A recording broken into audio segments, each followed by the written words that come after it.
Ça enregistre. Alors, clairement, hop là, clairement, je suis tombé sur une petite pépite. Alors, pas forcément une pépite au niveau sujet photographique, mais une pépite au niveau développement. Un logiciel qui vient clairement chahuter un petit peu l'entité qui est Adobe, et notamment Lightroom, et en partie un petit peu Photoshop. Parce que ce logiciel, le logiciel que je vais vous présenter, il a pour particularité déjà d'exister depuis quelques années, d'avoir commencé tout doucement son développement, et quelque part là, il est monté en force, au point que des choses qui avaient été introduites il y a quelques années dans ce logiciel-là sont maintenant visibles au sein de Photoshop et de Lightroom. Comme quoi, Adobe a bien regardé la concurrence qui se mettait en place et a réagi. Donc c'est très bien pour nous en termes de chahutage, parce que ça fait évoluer les choses. Et clairement, aujourd'hui, le logiciel que je vais vous présenter de développement d'images, il a quand même une grosse plus-value, et il prend vraiment une part de marché indéniable, en tout cas une place indéniable au sein des logiciels de développement photo. C'est la société Skylum qui m'a contacté pour tester le logiciel, et potentiellement vous en faire part si la chose me plaisait. Ça fait, allez, 2-3 heures que je teste le logiciel. Il a beaucoup d'avantages, quelques petits défauts, mais qui vont être ajustés avec les développements. Mais clairement, c'est un gros outsider qui va venir vraiment bousculer Lightroom. Je vais vous le présenter. J'ai déjà développé 2-3 images. Je vous les présenterai à la fin de la vidéo avec le avant-après pour que vous puissiez voir le changement, on va dire, de développement entre la prise de vue et l'aboutissement du développement. Tout ce que j'aurais pu faire et tout ce que je vais vous présenter est fait à partir du logiciel que je vous présente, qui s'appelle donc Luminar Neo, qui est basé en partie sur l'intelligence artificielle et qui va vous offrir pas mal de choses, et qui vient se placer dans un secteur où potentiellement il est à cheval entre Lightroom, avec majoritairement du Lightroom, et Photoshop, puisque clairement, moi, lorsque je développe mes images, généralement, je fais une base dans Lightroom et je fais une finalisation dans Photoshop, notamment sur certains types d'effets, les effets Orton notamment.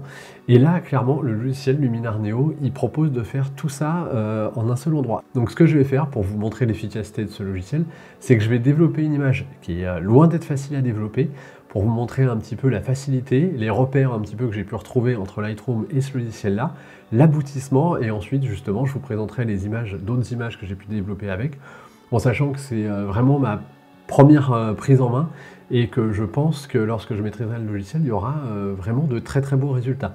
De toute façon, dans mes futurs vlogs, si je suis amené à développer avec ce logiciel-là, je vous l'indiquerai tout simplement lors des informations d'affichage de mes images. Mais en tout cas là, voilà, on se retrouve sur Luminar Neo. J'ai déjà importé quelques images, j'en ai développé 2-3, mais celle que je m'apprête à développer, c'est celle-là, qui est une prise de vue qui est issue justement de mon repérage sur le secteur de la Défense à Paris, qu'on peut retrouver dans mon guide sur la Défense, le lien dans la description un petit peu plus bas. Et là, on va tout simplement l'éditer, on va lui donner un côté un petit peu dramaturgique, on va partir sur du noir et blanc. La difficulté majeure de cette image, c'est vraiment la perspective, on va corriger la perspective.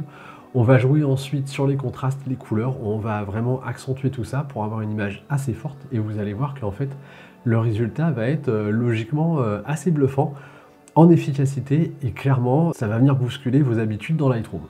Alors tout simplement, je vais commencer par développer mon image, donc dans les onglets développement, c'est à peu près la même base que dans Lightroom. On va aller tout de suite dans les corrections d'optique, pof pof, voilà.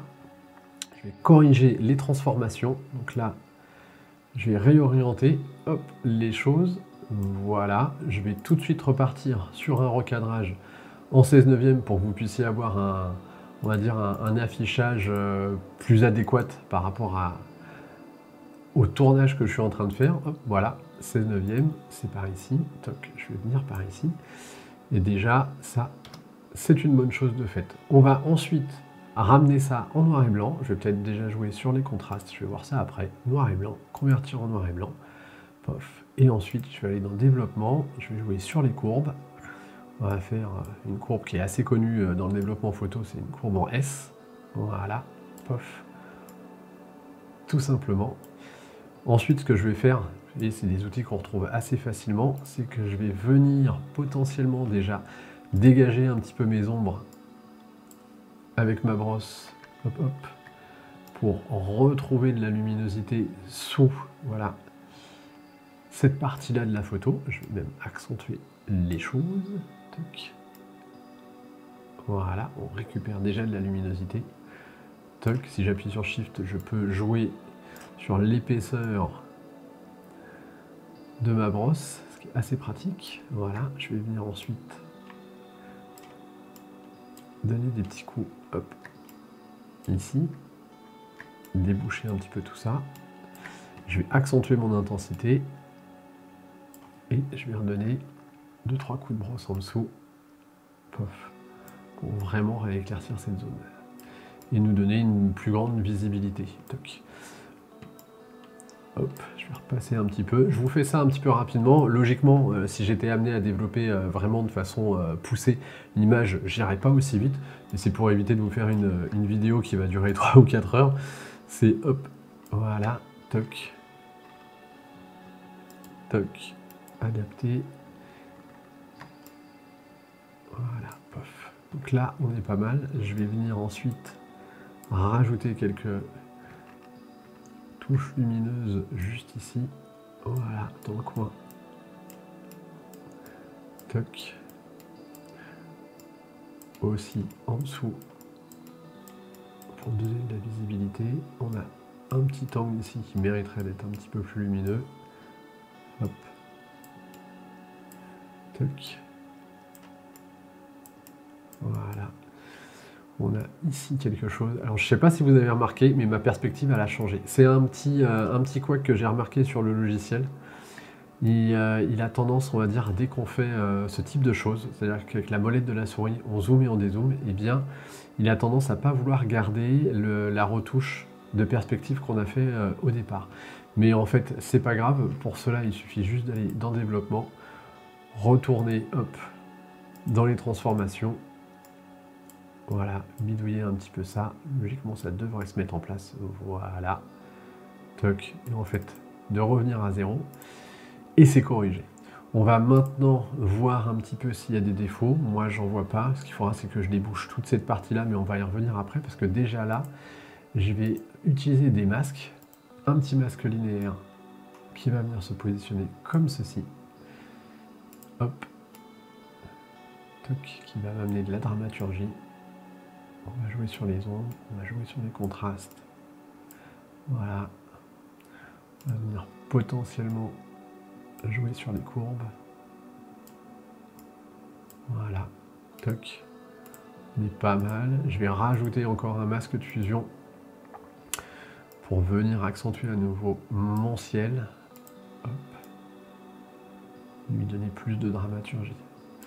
Alors là, on croit que mon image elle devient complètement foncée. C'est pas faux, mais en fait, ce que je vais faire, c'est que je vais, hop là, je vais juste, non, décidément, linéaire, poser mes ombres et ensuite, je vais revenir rééclairer tout ça pour avoir une image à fort potentiel. Toc, voilà, toc, toc, toc. Donc là, si je reviens sur ma luminosité, toc. On va déboucher mes ombres, voilà. Et surtout, ensuite, on va revenir avec le petit outil que j'affectionne, voilà. Et on va venir éclairer un petit peu toutes ces zones. Hop. Toc.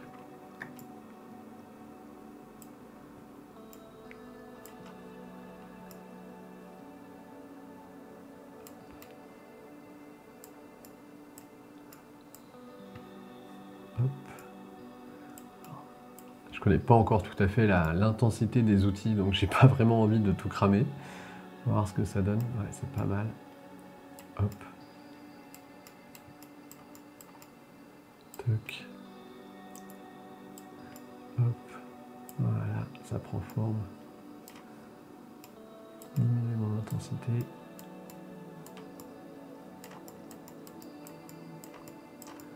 Commence à avoir quelque chose d'intéressant. Là, j'ai peut-être un petit peu cramé les choses, mais c'est pas grave. Je vais remonter comme ça. Voilà. Toc. Voilà, c'est un développement assez rapide, mais comme vous pouvez le voir, ça fait quoi? Ça fait 2 heures que je suis sur ce logiciel-là. Et on va dire que je retrouve des réflexes assez rapidement. Ce qui fait que, grosso modo, je peux vraiment me permettre de dire que c'est un logiciel qui, à terme, pourra largement convenir au développement de mes images. Alors on n'a pas la sélection de la luminosité, ce qui m'intéresserait vraiment. Alors ça se trouve, ça peut le faire, mais en fait je connais pas encore assez le logiciel pour me permettre d'aller faire ce genre de bidouille. En tout cas là, déjà, d'entrée de jeu, on est pas mal. On est pas mal du tout, comme vous pouvez le voir. Donc moi, je suis assez surpris parce que vraiment, je pensais pas réussir à aller aussi rapidement vers un développement qui me plaît plutôt bien même, en sachant que je connais pas tout à fait l'outil et il a un gros potentiel. Là où il a un potentiel non négligeable, c'est qu'il va vous permettre d'ajouter des choses que normalement on fait à partir de Photoshop. Alors déjà, il a un très bon système de correction des particules parasites, des câbles électriques, des petits défauts sur l'image, des défauts du capteur, et ça c'est vraiment top. Si vous allez sur le site de Skylum et vous regardez à Luminaire Neo un petit peu la démo, vous allez comprendre tout le fonctionnement du logiciel et le potentiel que je ne vais pas pouvoir vraiment vous étaler là sur 10 minutes parce que clairement il y a beaucoup de choses à dire sur ce logiciel là. Donc, mais en tout cas, si je vais sur les côtés créatifs, on a des effets tout simples qui peuvent vraiment être intéressants s'ils sont utilisés à bon escient, voilà, en toute douceur, et notamment le côté mystique, et aussi le côté éclat dans lequel on peut retrouver quelque chose qui est très intéressant, qui est tout simplement l'effet Horton. Donc là, pas besoin d'aller dans Photoshop pour créer son effet Horton, on peut directement le créer à partir de ce logiciel-là, ce qui n'est pas aujourd'hui le cas dans Lightroom.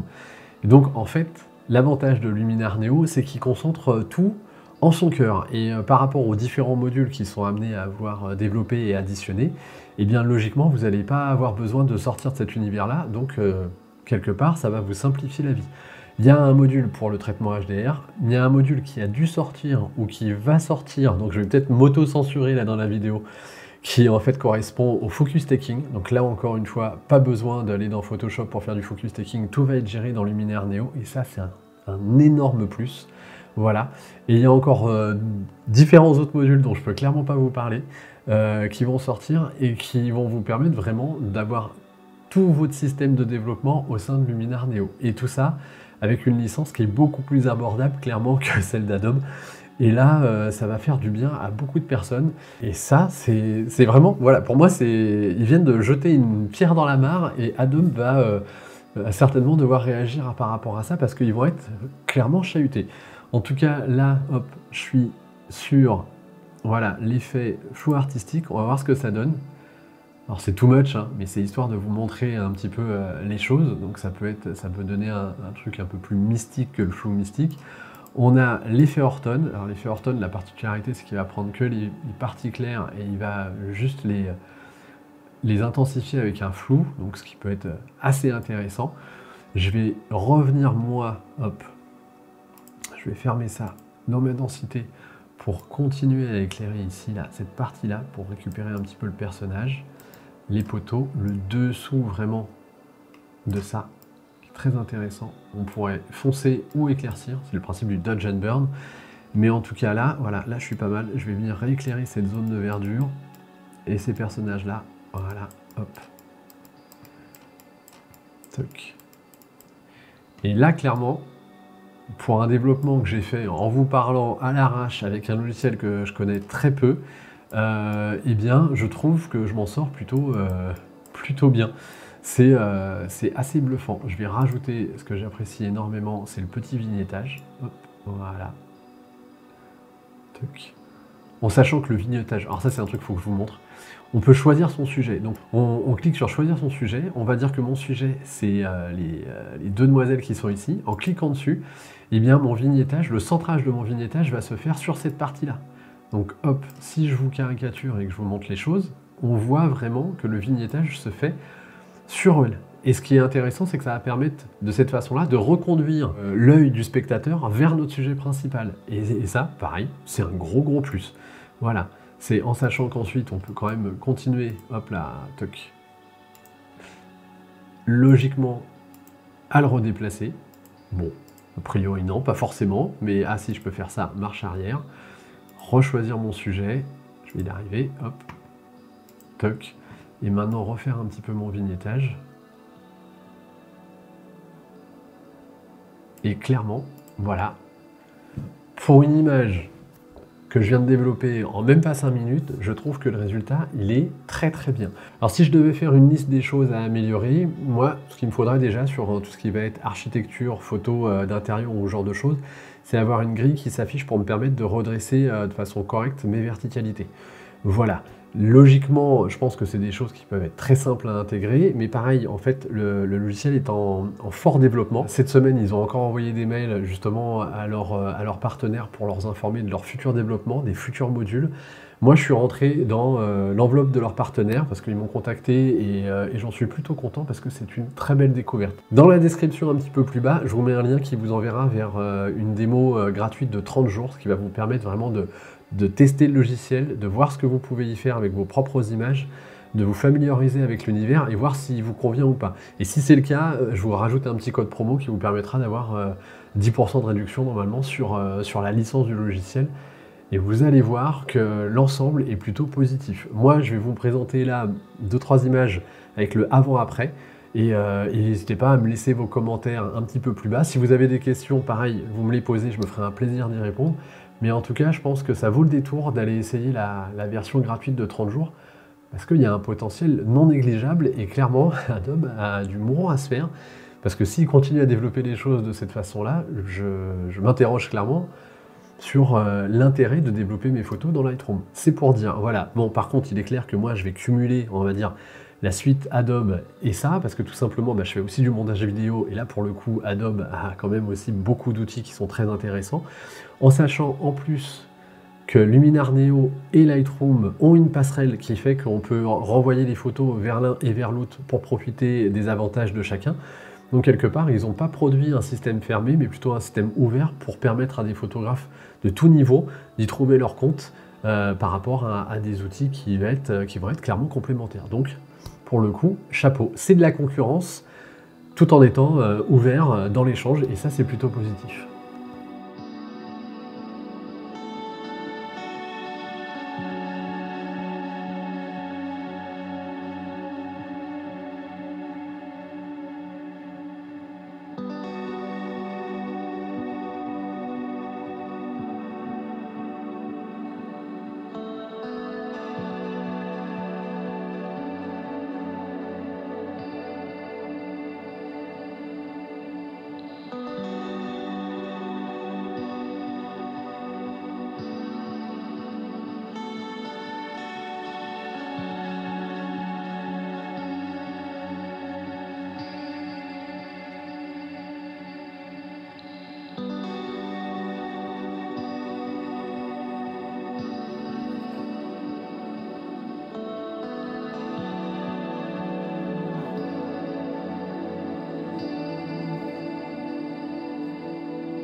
En tout cas, si vous avez apprécié ce contenu, n'hésitez pas à vous abonner, à cliquer sur la petite cloche qui apparaîtra et même à lâcher un petit pouce qui pointe vers le haut.